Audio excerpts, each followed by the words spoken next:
Well, good afternoon, everyone. Thanks for coming out. I'm Tom Landy. I'm the director of the McFarland Center for Religion, Ethics, and Culture, and I'm pleased to have you here today. Today's lecture is jointly sponsored with the Department of Political Science's Charles Carroll program, and I do want to thank Professor Don Brand, who's here, for his leadership in this collaboration. I also want to thank the Deichmann family. This is one of the Deichmann family lectures in religion and modernity, and John Deichmann and his family have made it possible for us to do that. Today we welcome George Weigel, a papal biographer and prominent Catholic thinker, back to campus. Mr. Weigel is Distinguished Senior Fellow and William E. Simon Chair in Catholic Studies at the Ethics and Public Policy Center in Washington, D.C. From 1989 to 1996, he served as president of the Ethics and Public Policy Center and led a wide-ranging, ecumenical, and interreligious program of research and publications on foreign and domestic policy issues. Mr. Weigel is author of the best-selling biography of Pope John Paul II, Witness to Hope, which has been translated into more than a dozen languages. He's author or editor of 20 other books, including The End and the Beginning, Pope John Paul II, The Victory of Freedom, The Last Years, The Legacy, Evangelical Catholicism, Deep Reform in the 21st Century Church, Roman Pilgrimage, The Station Churches, you get a sense of some of the variety there, and A City of Saints, A Pilgrimage to John Paul II's Krakow. His essays, op-ed columns, and reviews appear regularly in major opinion journals and newspapers across the United States. His weekly column, The Catholic Difference, is syndicated in 60 newspapers. He appears regularly on television and radio as a commentator and is senior Vatican analyst for NBC News. Today he addresses a figure and topics he's widely known for, St. John Paul II and the Free and Virtuous Society, Democracy, the Market, and Culture. Please join me in welcoming George Weigel.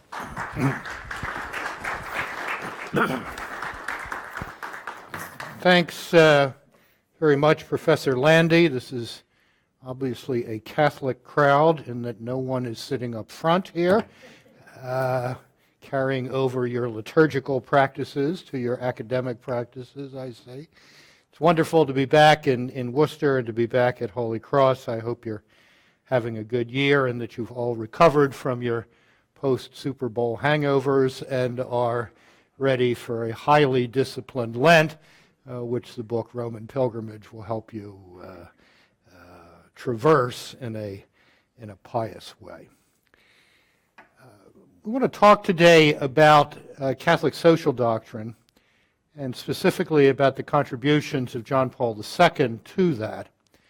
And I think it's important at the beginning to underscore that Catholic social doctrine, in what I now think of as its classic phase, from 1891 to 2005, was not a matter of tallying up the public policy preferences of popes from Leo XIII on. It was a coherent body of thought about society under the conditions of modernity. It was, if you will, an architecture to which different popes contributed different pieces, but each building on the other. And that fundamental architecture of Catholic social doctrine was built around four great principles that were articulated to meet four great challenges. Those challenges were the rise of new economic systems and new forms of society, urbanization, mass education, etc., in the 19th century. Secondly, the rise of new forms of government, a world after the Ancien regime, a world after the French Revolution, if you will. The third of those challenges was the rise of totalitarian systems in the first decades of the 20th century. And then the fourth challenge, after the defeat of those totalitarian systems, was the question of what would make for the free and virtuous society in the 21st century. The first two fundamental principles of Catholic social doctrine were articulated by Pope Leo XIII in the 1891 encyclical Rerum Novarum to meet the first two of those challenges. Excuse me, the challenge of the rise of new forms of economics, specifically the liberal economy, the market-based economy, and the rise of new forms of governance beyond the old regimes of Europe. And the principles that Leo XIII built into this architecture were first the principle of personalism, or what we might call the human rights principle, and secondly, the principle of the common good. According to the principle of personalism, the human rights principle, Leo XIII asks us to understand that all right thinking about society begins with the dignity and value of the individual human person, which means it does not begin, that right thinking about society, with the state or the party or the tribe or the social class or the racial group, or now we would have to say the gender group. Moreover, according to that personalist principle, rights, what we call human rights, are built into us. They are what the American founding would have called unalienable. They're built into us, and the state exists in no small part to protect those rights and enhance the flourishing of their exercise. But having articulated that personalist principle with its strong stress on the dignity and value of the individual human person, who is always person, not simply individual, person capable of reasoning and choice, someone possessed of reason and free will, Leo immediately complemented that with the second principle, the principle of the common good, or what we might call in a more contemporary vocabulary, the communitarian principle of Catholic social doctrine. And according to that principle, because each of us, each of those inalienably righted individual persons grow into the fullness of our humanity through relationships, I should exercise my rights in such a way that my freedom and its exercise contributes to the general welfare of society, to the common good, not simply to my self-aggrandizement. Jacques Maritain, some 50 years after Leo XIII, would put this in a slightly different way by saying that the human person is an open whole, W-H-O-L-E, who finds fulfillment not in isolation, but in community. And here, both Maritain and Leo XIII were reaching very far back into Christian history to the sub-apostolic letter called the Epistle of Barnabas, where the pseudonymous author of that epistle writes, "Do not live entirely isolated, having retreated into yourselves as if you were already fully justified, but gather instead to seek together the common good." That's from the late 1st century. So, the first two crises, or the first two challenges, the rise of new forms of economy and the rise of new forms of government, met by the personalist principle and the principle of the common good. Then we get into the 1920s and the rise of this response to political and economic modernity called totalitarianism, perhaps best defined by one of its progenitors, Benito Mussolini, in the famous phrase, "Everything within the state, nothing outside the state, everything for the state." Now, in the face of that challenge, and to mark the 40th anniversary of Leo XIII's pioneering social encyclical, Rerum Novarum, Pope Pius XI issued in 1931 the encyclical Quadragesimo Anno, whose very Latin title tells us that it's a 40th anniversary encyclical.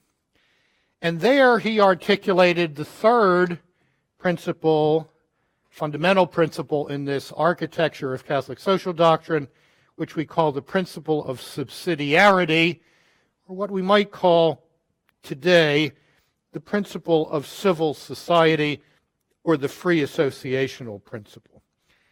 And according to that principle of subsidiarity, decision-making in society should be left at the lowest possible level, closest to those affected by the decision, commensurate with the common good.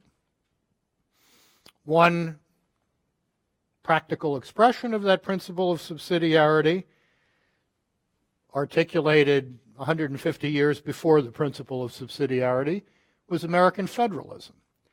National government does some stuff, state governments do other stuff, city and town governments do some stuff, village meetings, as you have here in New England, or used to have, do some stuff. You don't ask the national government to run the local fire department, nor do you ask the local fire department to be responsible for national defense.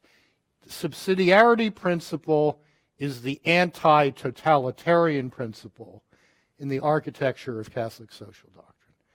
It asks us not to think of the state and the individual as the only two players in society, but multiple levels of government and then all of the free associations of civil society, beginning with the family, as vital players in society. We can talk about this later. This principle of subsidiarity was, of course, much in contest between the Catholic bishops of the United States and the Obama administration for the past 8 years.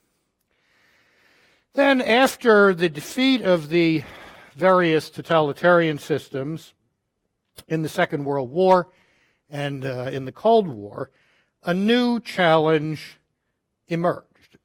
How was the world to live its new freedom in the 21st century? And it was to meet that challenge that John Paul II cemented a fourth principle into this architecture, basic architecture of Catholic social doctrine, which he called the principle of solidarity, or what we might call the principle of civic friendship. And by solidarity, John Paul meant us to understand that the free and virtuous society of the 21st century depended on a deeper level of relationship than contracts. That there had to be something more to the way you and I relate to each other in society than our capacity to sue each other. If that's all we know about each other, if that's all we feel about each other, that's a very thin thread by which to put together a free and virtuous society. Rather, what was necessary was the virtue of solidarity, the kind of civic or associational instinct and sense of obligation to others that Tocqueville describes so powerfully in Democracy in America, that was manifest in our time, in the 1980s in Central and Eastern Europe, in what Václav Havel called the power of the powerless by living in the truth, a sense of social solidarity that eventually led to the overthrow of European communism. It is that kind of associational virtue and sense of mutual obligation that Americans saw powerfully displayed 15 and a half years ago on 9/11, when men and women put their lives at risk to rescue others for whom they felt a sense of obligation far thicker than legal obligation. Those first responders, those volunteers didn't go rushing into the Pentagon or the Twin Towers because they felt a sense of legal obligation to do so. Felt a sense of moral obligation to do so. These were fellow members of society for whom I am responsible.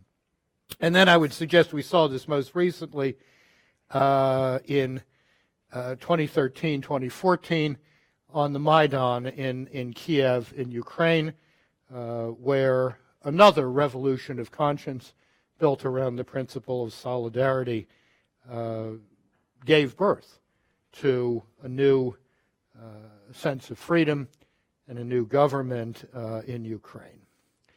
So, John Paul II inherited three of those foundational principles: personalism, the common good, and subsidiarity. He cemented into the architecture, welded into the architecture, a fourth principle, the principle of solidarity. But then within that architecture, he built a very interesting structure of original contributions to the social doctrine of the Church through three social encyclicals that I'd like to describe briefly to you this afternoon. The first of these was the 1981 encyclical Laborem Exercens on human work. And here, John Paul II, the first pope in centuries, if not millennia, to have been himself a manual worker. And this is a guy who, when he was your age, was breaking rocks in a quarry, or schlepping buckets of lime in a chemical factory. Not the usual pre-papal preparation that we're used to.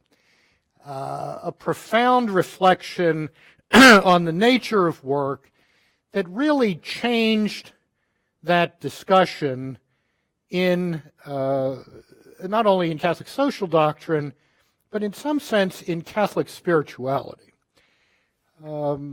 Those of you, and I may be the only one in the room, this is terrible. It's what happens when you get all these titles, senior this and senior that.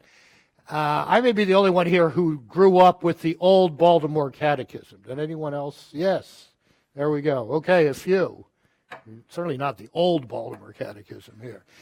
Okay, how was work presented to us in those days? Well, we were taught work is a punishment for original sin. Okay, this did not give us a particularly happy view of Adam and Eve. Okay, Adam and Eve don't make a mess, we don't have to work. Right? John Paul II turns that completely upside down and inside out and said that work is in fact to be understood not as a punishment for original sin, but as an expression of human creativity. And if work is an expression of human creativity, which is one of those distinguishing characteristics of the human person, like reason and will, creativity is a deep expression of the uniqueness of the human person. If our work is an expression of human creativity, then that work is a participation in God's sustaining creative power. Thomas Aquinas taught us 700 years before John Paul II that if God wanted to end the world, God would not have to do something, God would have to stop doing something. God's creative sustaining of the world continues past the biblical 7 days, and in fact underwrites all that is. Our work, John Paul II writes in Laborem Exercens, is our participation in that sustaining creative power of God. Therefore, through our work, we don't just make more and get more, we become more. We don't just get more and make more, we become more. Which is to say that work has a spiritual dimension. Work is not merely physical or mental or some combination of the two. Work engages the deepest dimensions of the human person. Work engages the soul. And he would write, when we identify our work and its efforts and its hardship, because work is hard, when we identify that hardship with the work, the passion, and the death of Christ, then our work participates in the development of the kingdom of God. So rather than thinking of work as something that really shouldn't have happened to humanity, absent that unfortunate afternoon in the garden, John Paul II insists that work is an expression of human freedom and as such has a rich spiritual dimension. This is an important challenge, I might say, to certain forms of economic thinking in our own time, but we can get into that in the discussion.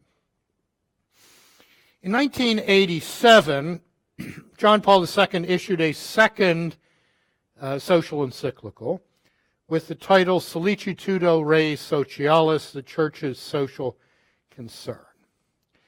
And here he made several points that are worth noting as he continued to fill out that fundamental architecture I described at the beginning. First of all, he talks in particular, in a particularly distinctive way, this is the first time this phraseology appears in the social magisterium of the popes, of what he called a right of economic initiative. If this creativity built into us is one of the fundamentally human characteristics of our humanity, then the capacity to express that in economic activity through, for example, entrepreneurship, enterprise of various sorts, he believed ought to be understood as a kind of right that the state should protect. Secondly, in discussing the economic development of the Third World, John Paul II insisted that the phrase development ought not be limited to the sphere of the economy, but had to include the correlative spheres of politics and culture. So to talk about integral human development was to talk about more than raising a third world country's GNP. It was to discuss as well the development of its culture and the development of its political life. Closely related to that, in Solicitudo Rei Socialis, the Pope insisted that the free voluntary associations of civil society are crucial to development. And he raised a caution, this is now what, 30-some years ago, against the tendency to read some parts of the world and some people and some situations out of the script of history. There are no impersonal historical imperatives, he suggested. No one ought to be left behind or abandoned. Isolationism, autarky was not an option. Then came, in 1991, the social encyclical Centesimus Annus, for, as its title suggests, the centenary, the 100th anniversary of Rerum Novarum. And I believe that with Centesimus Annus, we have the two, and Rerum Novarum, we have the two bookends of Catholic social doctrine, modern Catholic social doctrine, in its classical form. Because Centesimus Annus takes to a fine point a rich point of development,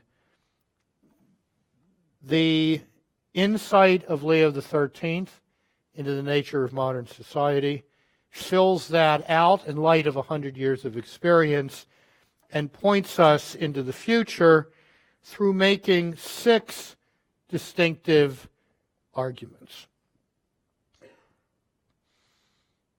The first of these arguments has to do with the very subject matter itself.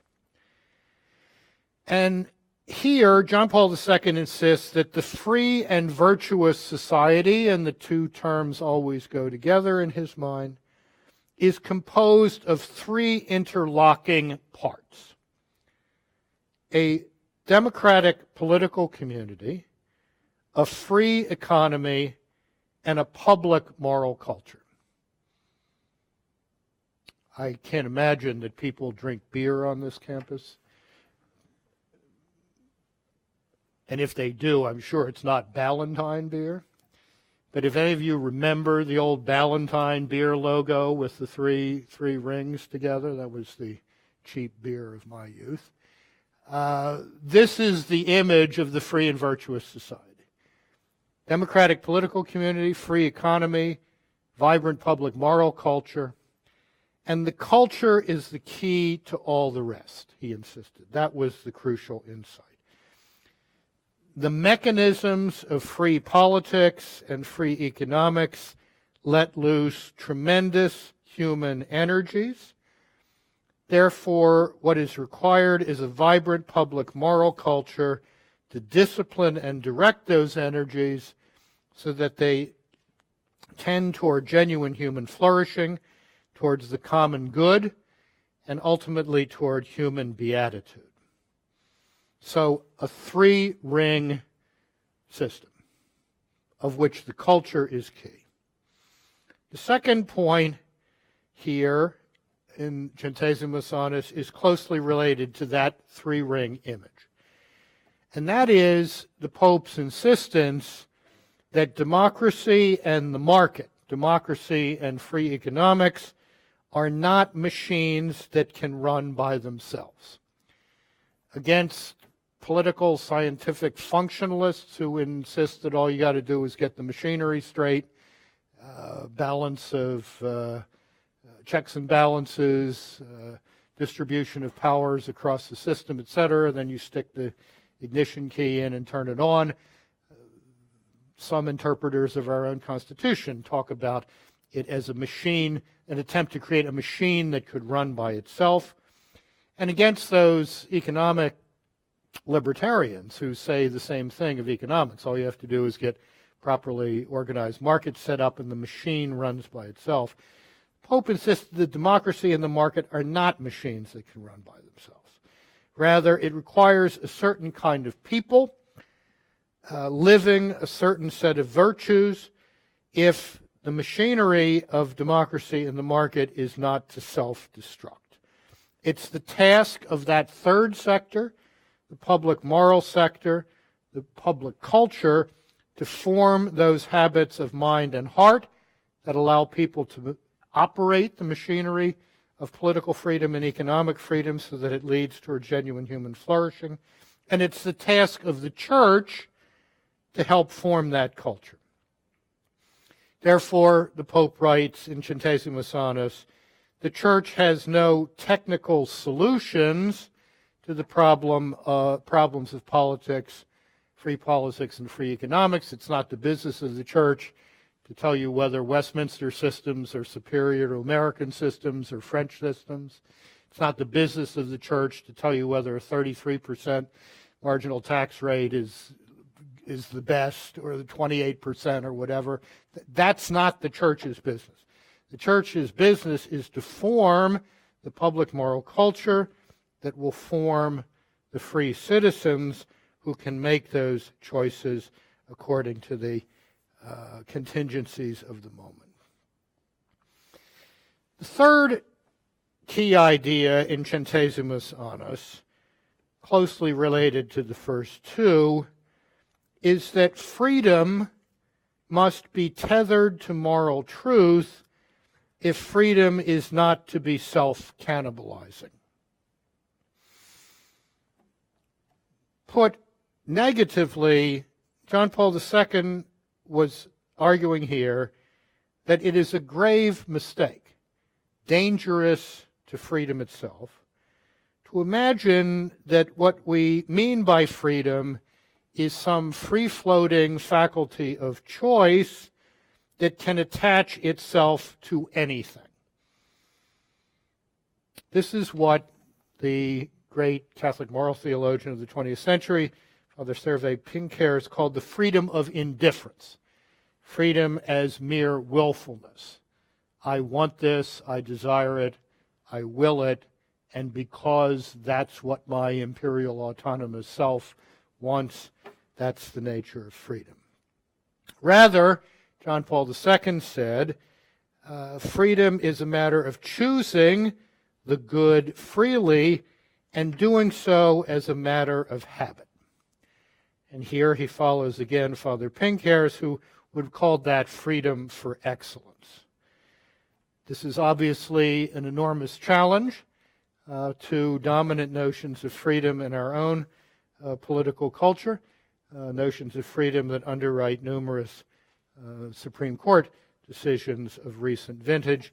We can talk about that in the discussion a bit if you like. But freedom must be tethered to moral truth if freedom is not to be self-cannibalizing, if freedom is not to be self-destructive.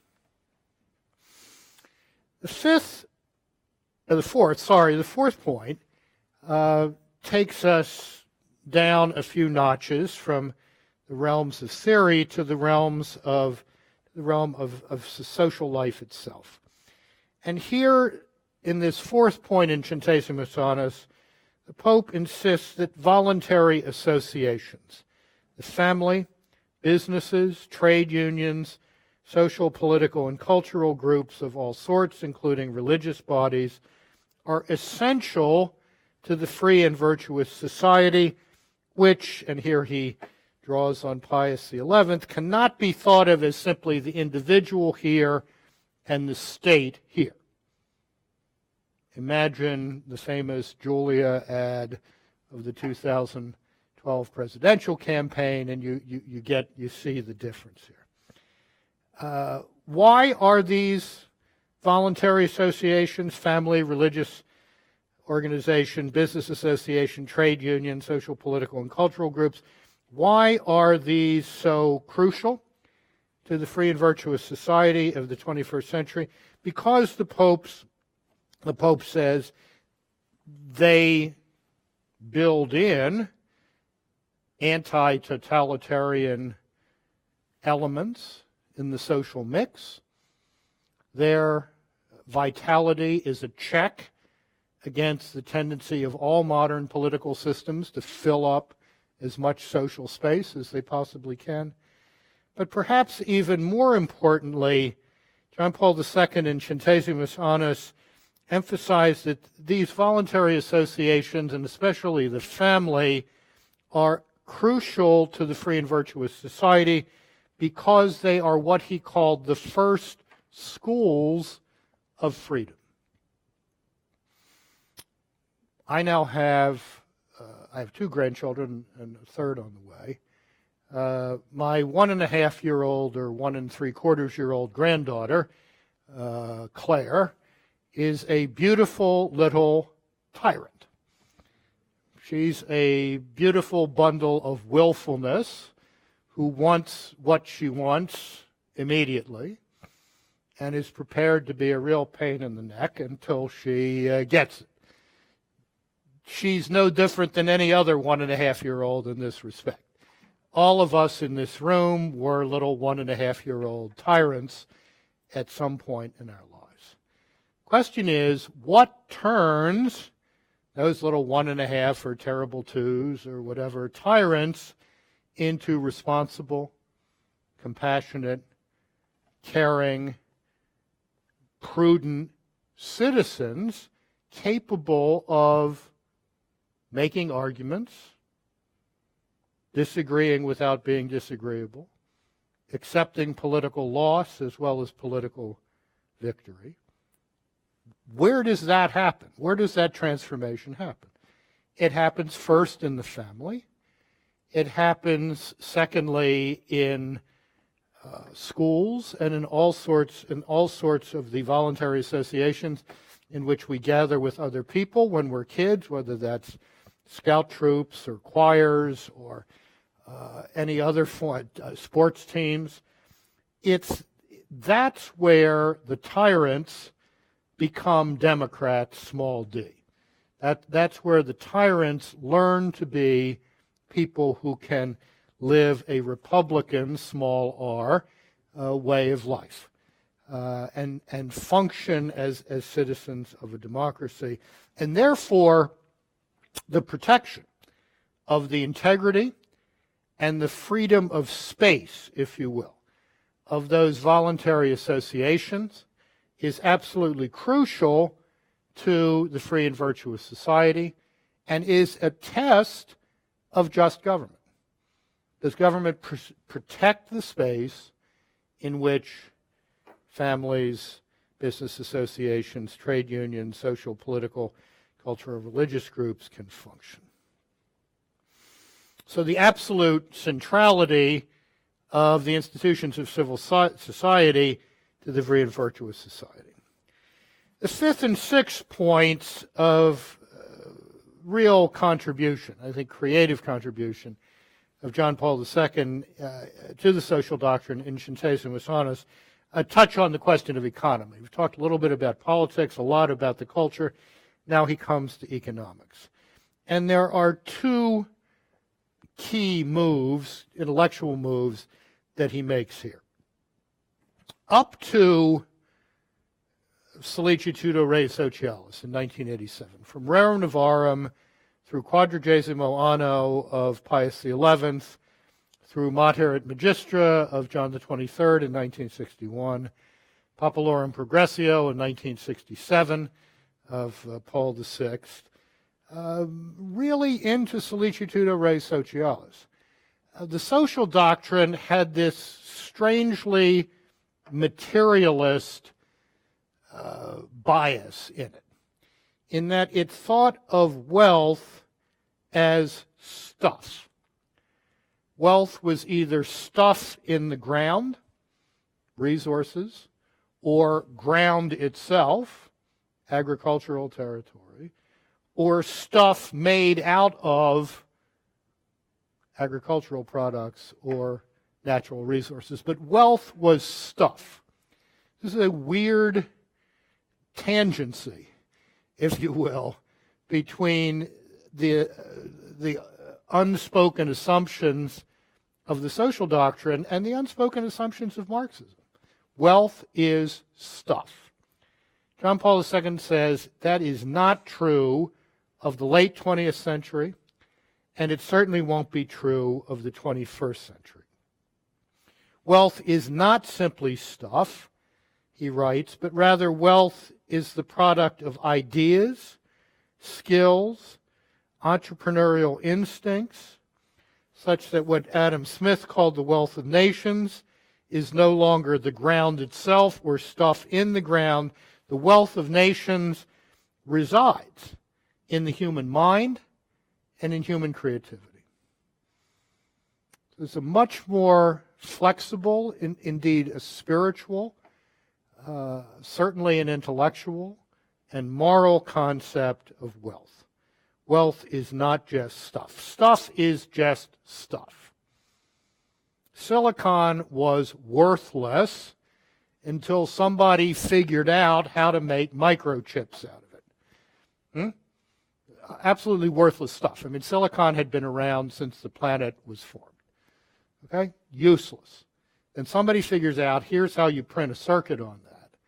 And what do we got? We got all these things and all the other stuff that comes with them when we have the greatest expansion of wealth in human history. And all of the turmoil that comes with that. Where did that wealth come from? The silicon was already there. Wealth came from the application of ideas, skills, entrepreneurship to silicon.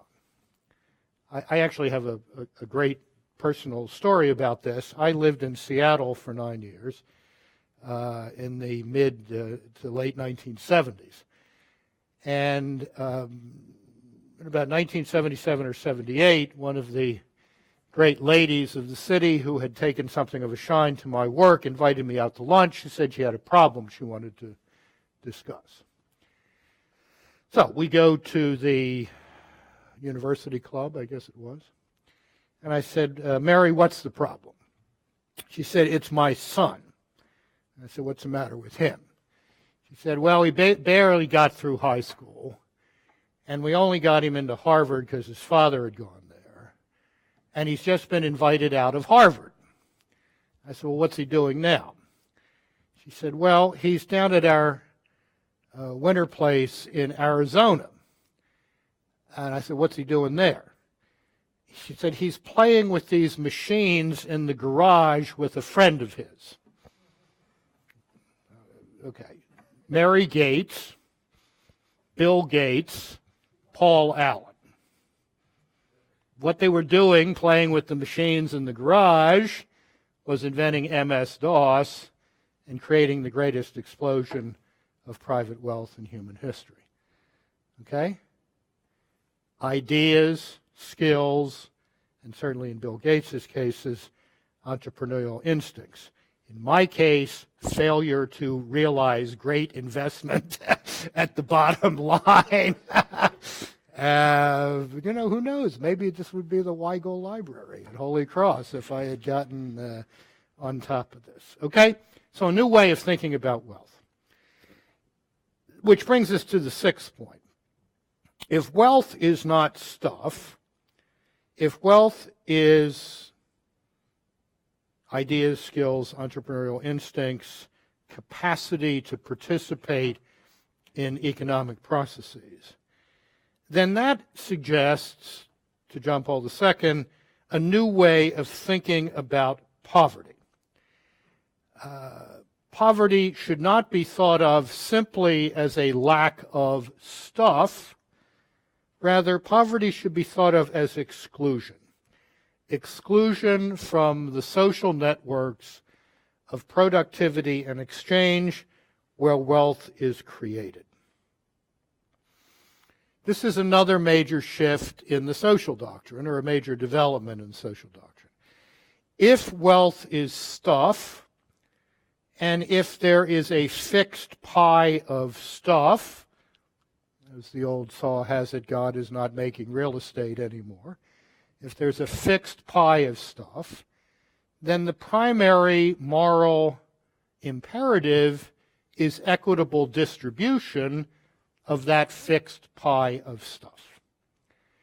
If, on the other hand, wealth is not stuff, if wealth is the application of intelligence, creativity, and skill to stuff in an expanding arena of wealth, then poverty is exclusion from the places where that happens, and the prime moral imperative shifts from distribution to empowerment, the empowerment of the poor to participate in those networks of productivity and exchange and become part of the system of growing and sharing wealth.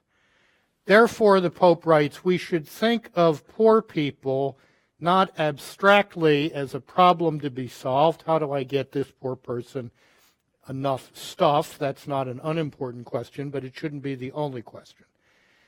We should think of the poor as people with potential to be unleashed.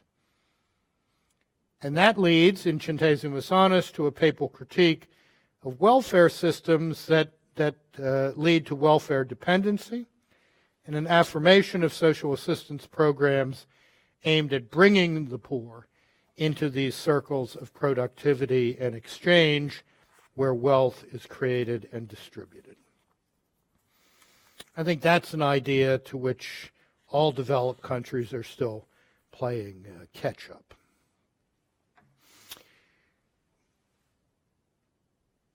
In the retrospect of 25 years now, Centesimus Annus may well have marked the end of a significant period, a century of the development of Catholic social doctrine in its classical form.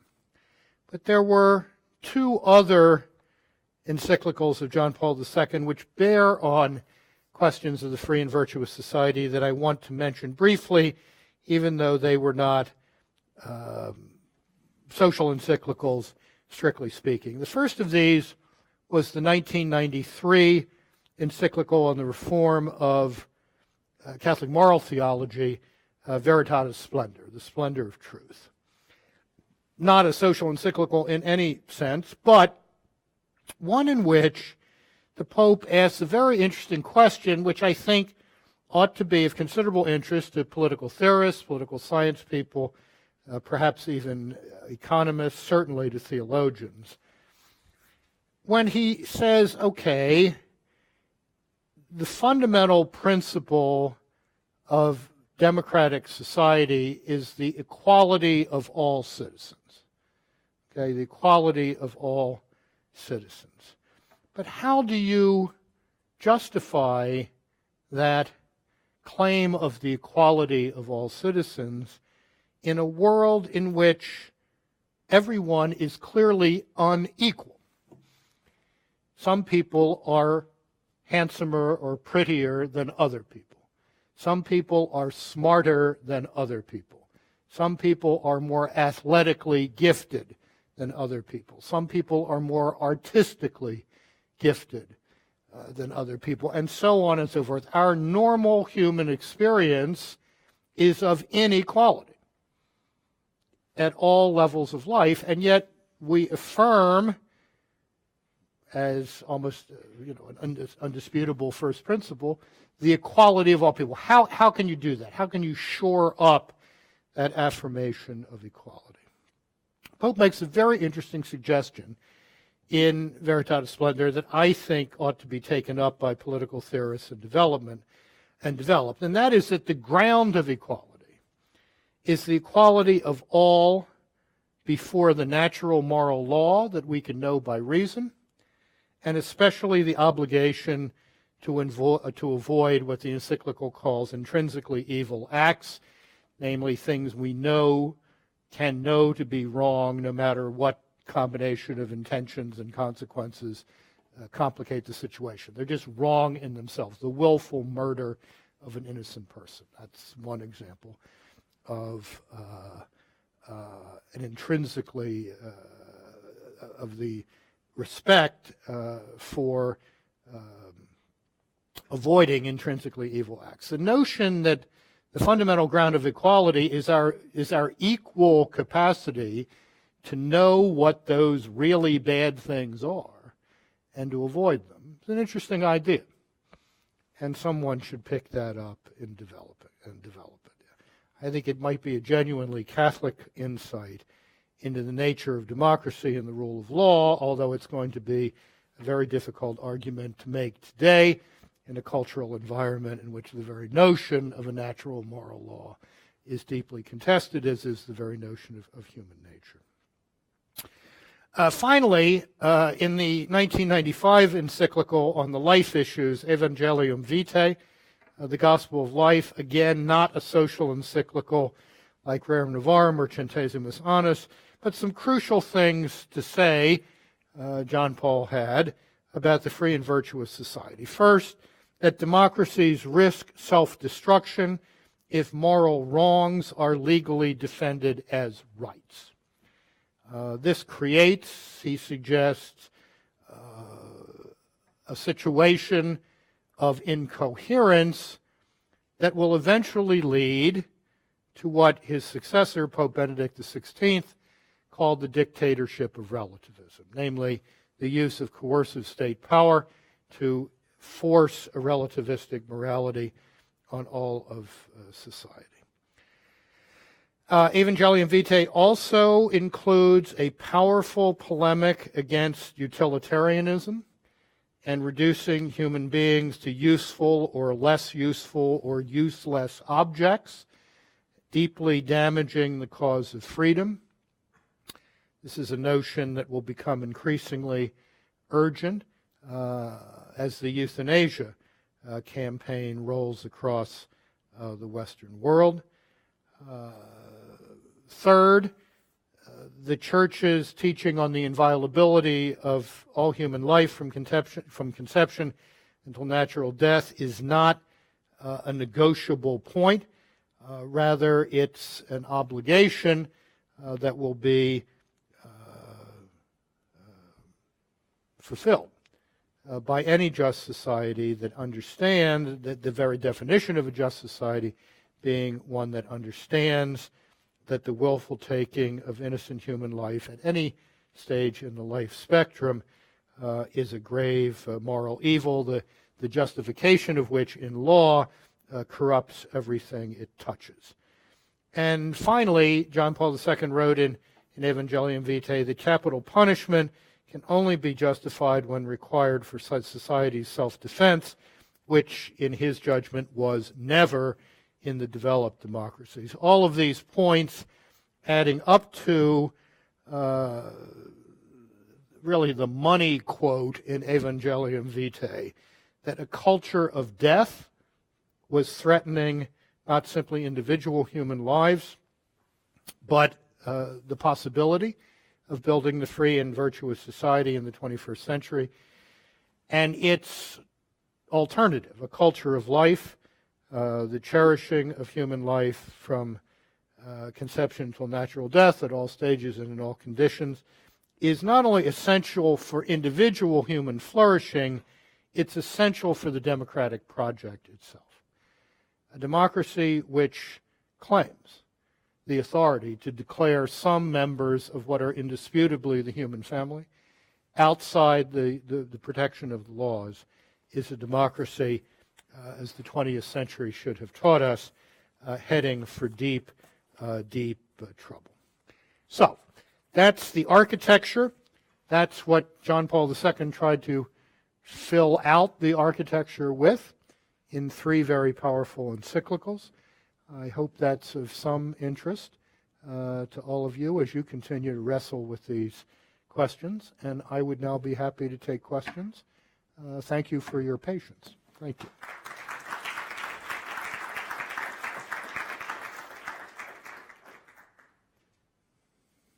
No, that's it's a great puzzle. It's a great mystery. I've tried to figure it out for close to 4 years now, as we come up on the 4th year of the anniversary of his election. I actually met the present Pope 9 months before his election in Buenos Aires, when I was down there lecturing at the Catholic University of Argentina and a couple of other Catholic institutions of higher education on some of this stuff. And we had about an hour and a half discussion, hour and 15 minutes. I later sent him the Spanish edition of the 2nd volume of my John Paul II biography, for which he wrote back expressing great gratitude. So, I mean, it's there somehow. Now, during most of what I would call the classic period of John Paul II, from the early 80s through the early 90s, Father Bergoglio was teaching chemistry in northern Argentina in an outback that someone described to me as that's where God left his poncho. I mean, this was really nowheresville. He was rescued from that by the then Archbishop of Buenos Aires, Cardinal Quaranchino, who convinced John Paul II to name this man his auxiliary, and he later, Bergoglio, of course, later became Quaranchino's successor.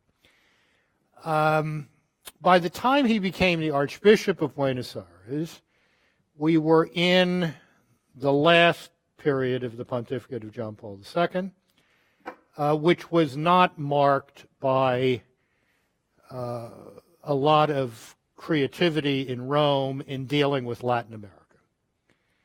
I remember very well in 2005 when I was in Rome for the coverage of the Pope's death and funeral and then the conclave, that the single major theme from the Latin American cardinals going into the conclave of 2005 was, they used this wonderful phrase, we have to break up the marmalade, the goo in the Roman Curia that they had to deal with. That was Bergoglio's experience as a bishop of the pontificate of John Paul II, the marmalade, the goo. That's not a happy experience. Then he was up where God left his poncho during these great teaching moments. So, and he is a man that it seems to me from the 3 meetings we've had since he's been Pope, most recently in early December, who in a very striking way lives out of his prior experience. What he brought to the chair of Peter in 2013 is what he's living out of. That's the capital on which he's drawing, if you will. So, if in a sense he missed the pontificate because of being in Nowheresville during the Great Teaching period, and then wrestling with these bureaucratic problems in the last years, it may not be so surprising that this is not as ready a reference point for him as it is for you or me. Now, I happen to think that's a terrible loss, because this is an extraordinarily rich body of thought.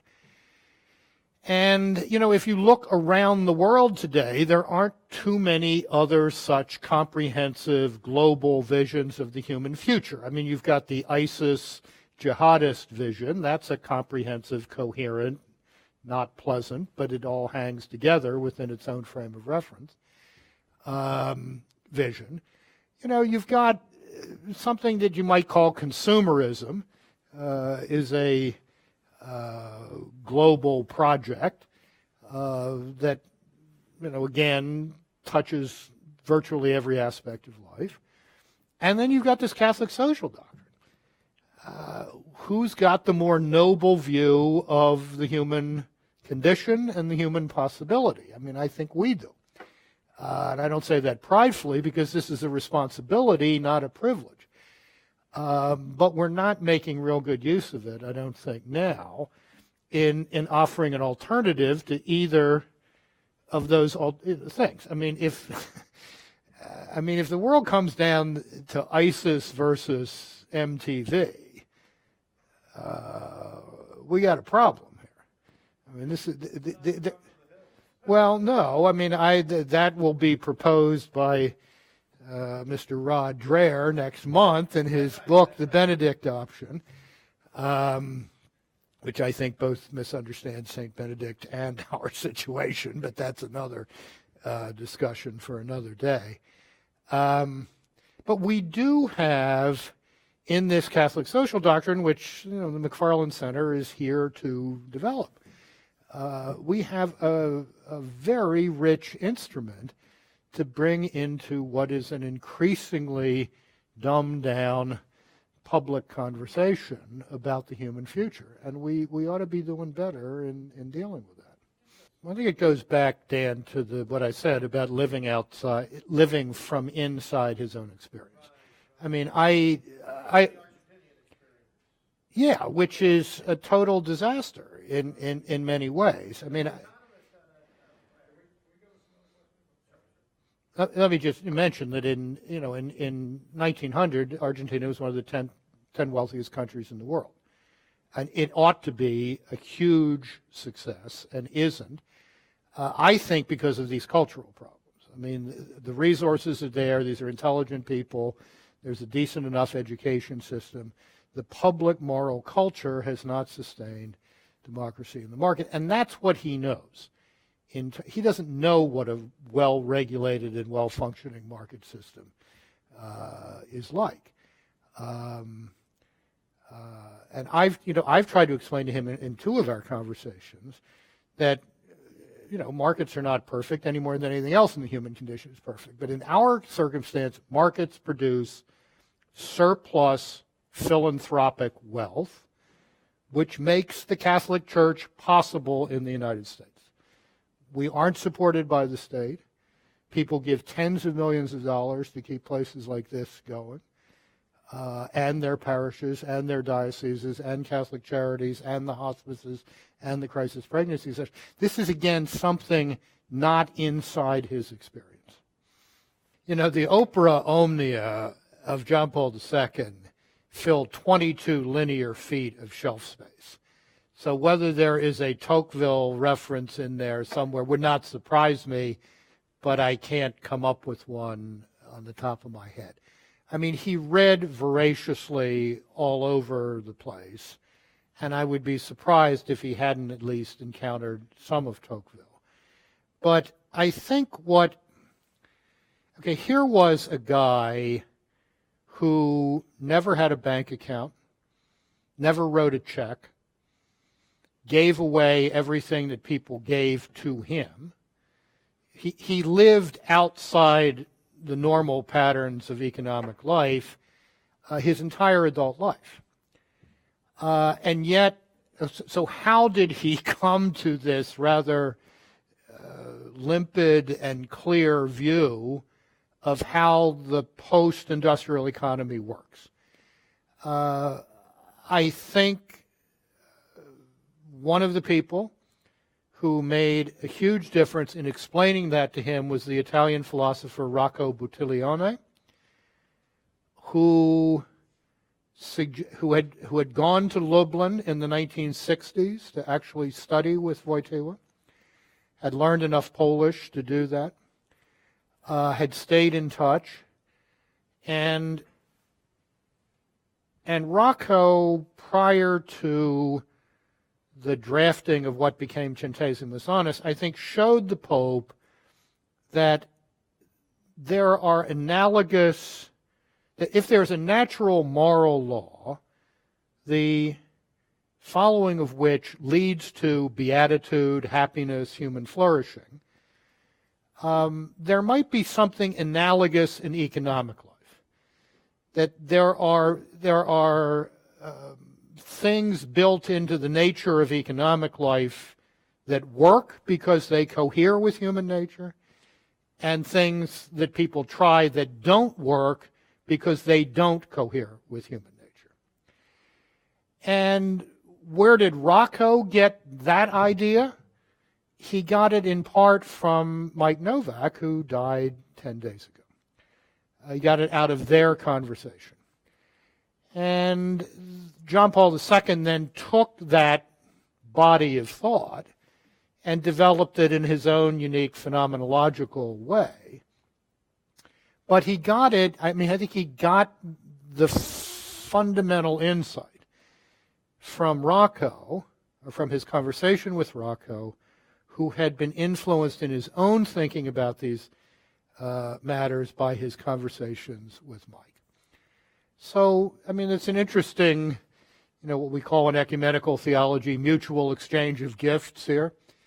I think, till the end, John Paul II's own instincts would be what I would call European social democratic. He he thought the state should play a significant role, perhaps on a German model, in making this three-part thing work. But what was so creative about him was understanding that even that wouldn't work absent the cultural foundation, that was the key to all the rest. And that, of course, was his great worry at the end of his life about primarily Western Europe, but increasingly about the rest of the Western world, that the habits of mind and heart, to use a Tocquevillian vocabulary, that made this stuff work, made democracy and the market work, so that the net result was flourishing, not degradation, that was getting frayed. And I think he was right. I think it's getting very frayed, and that's showing up in both our economics and in the increasing vulgarization of our economic life.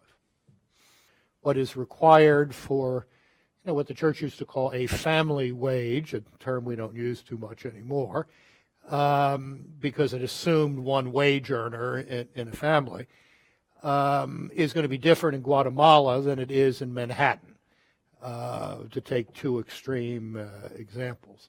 But no, the exploitation of labor is evil, is wicked. Now, what constitutes the exploitation of labor is something that people are going to argue about from now till the end of time. And I think one has to grant people working in difficult circumstances the dignity of saying that they're not idiots. They're not doing this because they have no other options. They're doing this because it happens to be the best option they have available. And how to move beyond that is perhaps the moral imperative in that situation. I think we have to do a great job. And here I speak, within the family of the church. We have to do a much greater job of catechesis and formation about our lives in the world. I am not a member of Opus Dei. I have friends who are. But I think the genius of Father Escrivá was this notion of the sanctification of daily life. Now, that's an old thing. He didn't invent that. It really goes back to the Lord himself. Be perfect as your heavenly Father is perfect, and that means be perfect in your life as a husband or wife or a parent, as well as your life in the world of work. But we don't talk about that enough, and we certainly don't, if I may say to the clergy present, preach about it enough. I don't think our people come out of Mass on Sunday thinking about how am I going to sanctify the workplace this week. But they should be. And if they were, then the exploiters would be less likely to be exploiting.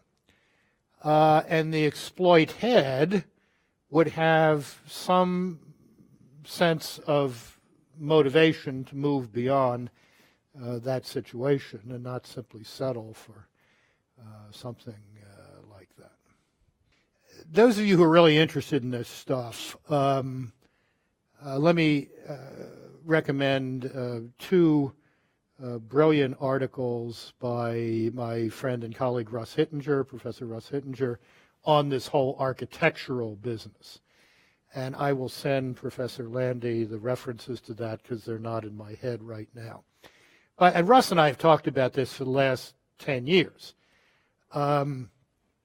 You've got this architecture from Rerum Novarum to Centesimus Annus, but there's an outlier in it. And the outlier is Populorum Progressio, which did not proceed according to really the Thomistic conception of society that Leo XIII brought to his social doctrine. It was much more of a 60s document, which is not unexpected since it was written in 1967, but it was written by an economist. It was drafted for the Pope by an economist, not by a theologian. So you have this outlier document, and then there's a kind of return back to the architecture in John Paul II. And then you get Caritas and Veritate, which is also an outlier. It proceeds from a different set of premises. It doesn't assume that personalism, common good, subsidiary, solidarity thing, and then stretch that out. It does take some things from John Paul II, particularly the notion of a law of the gift, a law of self-giving, sort of morally built into human nature, and tries to apply that in sometimes interesting and sometimes confusing ways to economic life.